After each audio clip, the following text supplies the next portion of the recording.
కాలేజీలు ఎప్పుడైతే వస్తాయో ప్రైవేట్ టీచింగ్ హాస్పిటల్స్ కూడా ప్రైవేట్ అయిపోతాయి. ఇంక అందరూ ప్రైవేట్ అయినప్పుడు కాంపిటీషన్ ఎక్కడుంది? అంతా ప్రైవేట్ ఎక్స్‌ప్లాయిటేషనే. మేము ఇంత ఛార్జ్ చేస్తాము, 4 లక్షలు, నువ్వు 5 లక్షలు ఛార్జ్ చేసి సరిపోతుంది, అందరం కలిసి పంచుకుందామనే లెవెల్లోకి అందరూ తయారవుతారు. ఇది జరగబోయేది. దీన్ని చెక్కు పెట్టడం కోసం వైఎస్ఆర్ కాంగ్రెస్ పార్టీ ఉద్యమ బాట చేపట్టింది. చంద్రబాబు నాయుడు స్కాముల విషయంలో 4 అడుగులు ఎక్కువ వేసేస్తూ ఉన్నాడు. స్కాములు చేయని ఏరియాస్లో కూడా స్కాములు చేస్తూ ఉన్నాడు, చేయకూడని ఏరియాస్లో కూడా. ప్రైవేట్ మెడికల్ కాలేజీని, గవర్నమెంట్ మెడికల్ కాలేజీని ప్రైవేట్కి ఇస్తాడు. ప్రైవేట్కి ఇవ్వడమే ఒక స్కామ్ అయితే, భూమి గవర్నమెంట్ది, మెడికల్ కాలేజ్ కన్స్ట్రక్షన్ గవర్నమెంట్ది, దాంట్లో పనిచేసే వాళ్ళు గవర్నమెంట్ వాళ్ళు, జీతాలు ఇచ్చేది గవర్నమెంటే, కానీ కాలేజీలు మాత్రం ప్రైవేట్ వాళ్ళంట. ఒక్కొక్క గవర్నమెంట్ మెడికల్ కాలేజీలో జీతాలు ఎంతో తెలుసా? ఒక 550 బెడ్ 600 బెడ్ హాస్పిటల్ నడపాలి అని అంటే మెడికల్ కాలేజీలో జీతాలు అయ్యేది, మీరు ఏఐలోకి వెళ్ళి గూగుల్ సెర్చ్ నొక్కండి.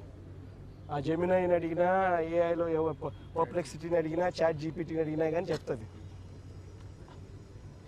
మా వాళ్ళని చెక్ చేయమని చెప్పిన, చెక్ చేయమంటే 5 నుంచి 6 కోట్ల రూపాయలు మినిమం అవుతుంది నెలకు అని. అంటే 60 కోట్ల రూపాయలు సంవత్సరానికి ఒక్కొక్క మెడికల్ కాలేజ్ మీద జీతాల మీద అయ్యే ఖర్చు. అంటే 2 ఏళ్ళకి కలిపితే 120 కోట్లు. అంటే 120 కోట్ల రూపాయలు చంద్రబాబు నాయుడు వాళ్ళకి ఇస్తున్నాడు. ప్రైవేట్ వాళ్ళకు కాలేజీలు, government land, government construction, government హాస్పిటళ్ళు, గవర్నమెంట్ స్టాఫ్తో వాళ్ళకి ఇవ్వడమే కాకుండా ఒక్కొక్కరికి మేలు చేస్తూ గవర్నమెంట్ జీతాలు కూడా వాళ్ళకి ఇస్తూ 2 ఏళ్ల పాటు గవర్నమెంట్ జీతాలు ఇస్తుందంట. అంటే సంవత్సరానికి 60 కోట్లు ఎదురిస్తున్నారు.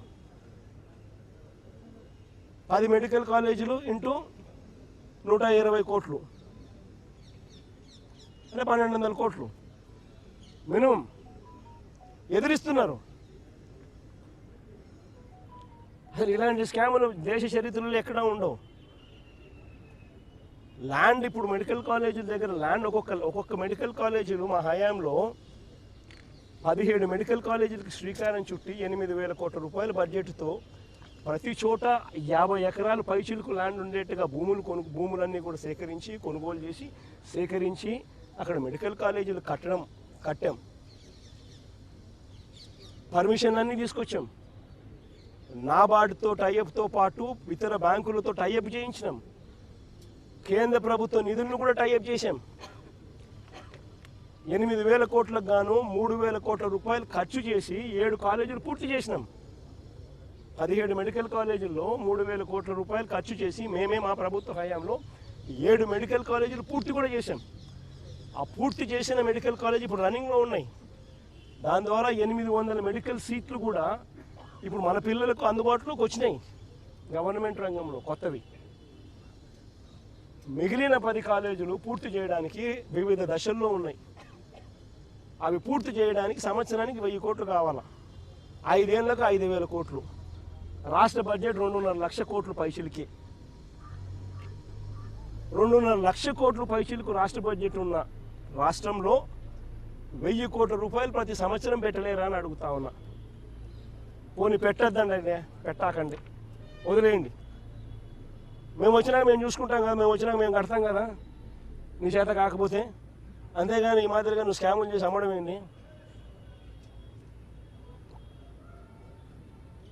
ఇది చంద్రబాబు నాయుడు గారికి గట్టిగా తగిలేట్టుగా గవర్నర్ గారికి దృష్టికి కూడా తీసుకొని పోయేట్టుగా చెప్పినాం. మీకు చేయడం ఇష్టం లేకపోతే, మీకు డబ్బులు ఖర్చు పెట్టడం ఇష్టం లేకపోతే వదిలేయండి. మేము వచ్చిన తర్వాత మేము ఖర్చు చేస్తాం, మేము పూర్తి చేస్తాం. మా క్రెడిట్ వస్తుందేమో అని చెప్పి నువ్వు ఆత్రపడి క్రెడిట్ రాకూడదు అని చెప్పి పేదలకు నష్టం చేస్తూ ఒకవైపున కాలేజీలన్నీ కూడా కట్టకుండా వదిలేసి రెండో వైపున కాలేజీలన్నీ స్కాములు చేస్తూ అమ్మేస్తూ ఉన్నాం. రేపు పొద్దున ఈ కాలేజీలు, ఈ 17 మెడికల్ కాలేజీలు భవిష్యత్ కాలంలో ఈ 17 మెడికల్ కాలేజీలే 1,00,000 కోట్లు పైసలు కాస్ట్ అవుతుంది. కొన్ని కోట్ల మందికి ఉచిత వైద్యం ఇస్తూ వెలకట్టలేని సేవలు అందిస్తూ కొన్ని కోట్ల జీవితాలలో ఇవి వెలుగులు నింపుతాయి ఈ మెడికల్ కాలేజీలు. మీ ద్వారా రాష్ట్ర ప్రజలకు అందరికీ కూడా ఈ విషయాలన్నీ కూడా తెలియజేస్తూ ఈ పోరాటం ఇంతటితో ఆగదు. గవర్నర్ గారికి సంతకాలు చూపించడం జరిగింది. ఈ సంతకాలు చూపించిన ఈ కార్యక్రమం ఇంతటితో ఆగిపోదు. ఇక్కడ నుంచి ఈ సంతకాలు కోర్టు గడప దాకా